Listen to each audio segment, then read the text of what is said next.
नमस्कार साथियों, मैं हूं श्रीकांत और आप देख रहे हैं the study from GNA global news and analysis. तो फाइनली अमेरिका और रूस के बीच मीटिंग स्टार्ट हो चुकी है सऊदी अरब में। अब ये देखना होगा कि कब तक रसिया यूक्रेन कॉन्फ्लिक्ट का द एंड होता है। देखिए, यूक्रेन के राष्ट्रपति जेलेंस्की के एक फैसले ने कैसे उनके देश को बर्बादी की ओर ढकेल दिया।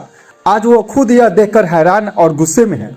मैंने पहले ही बताया था कि अमेरिका और रूस आपस में बातचीत करने वाले हैं, मीटिंग होस्ट होने वाली है सऊदी अरब में। लेकिन इस बातचीत में न तो यूक्रेन को शामिल किया गया और न ही यूरोप को। अब देखिए, सऊदी अरब की जो राजधानी है ना, वहां पर रूस और अमेरिका के अधिकारी मिले। रूस के तरफ से विदेश मंत्री सर्गेई लावरोव और अमेरिका के secretary of state Marco Rubio इस बातचीत में शामिल हुए और साथ में सऊदी अरब के कुछ अधिकारी भी शामिल थे। इसका मकसद यूक्रेन युद्ध को खत्म करना। जब जेलेंस्की को पता चला कि रूस और अमेरिका दोनों मीटिंग करने वाले हैं सऊदी अरब में, अमेरिका हमें अकेले छोड़कर रसिया के साथ सऊदी अरब में मीटिंग होस्ट कैसे कर सकता है, उसने मुझे मीटिंग में शामिल क्यों नहीं किया, कहीं न कहीं अमेरिका रूस के साथ मिलकर हमें नुकसान तो नहीं पहुंचा देगा।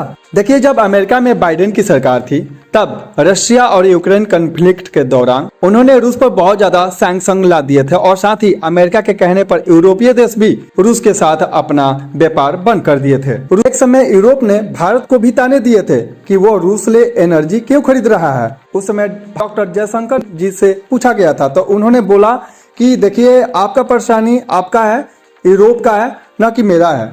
फ्रांस में यूरोपियन नेताओं की एक इमरजेंसी बैठक हुई क्योंकि उन्हें डर था कि डोनाल्ड ट्रंप यूक्रेन को अकेला छोड़ देंगे। लेकिन इस बैठक से कोई भी हल नहीं निकला। यूरोपीय देश अब खुद एक नई मिलिट्री फोर्स बनाने की बात कर रहे हैं कि उन्हें अमेरिका पर अब भरोसा ही नहीं रहा। जेलेंस्की ने भी यूरोप के नेताओं से कहा कि हमें अपनी खुद की आर्मी बनानी होगी।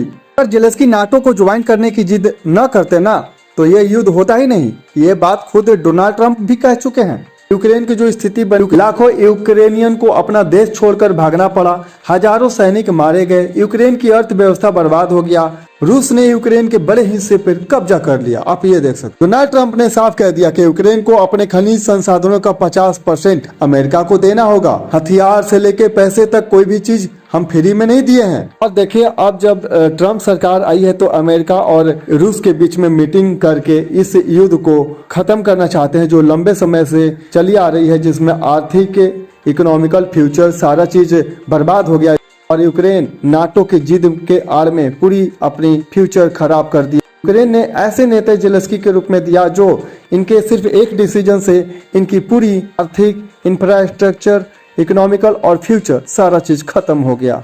तो दोस्तों, ऐसे ही हमारे साथ बने रहें, इस वीडियो को शेयर करें और चैनल पे आप नए हैं तो सब्सक्राइब करें। Thank you.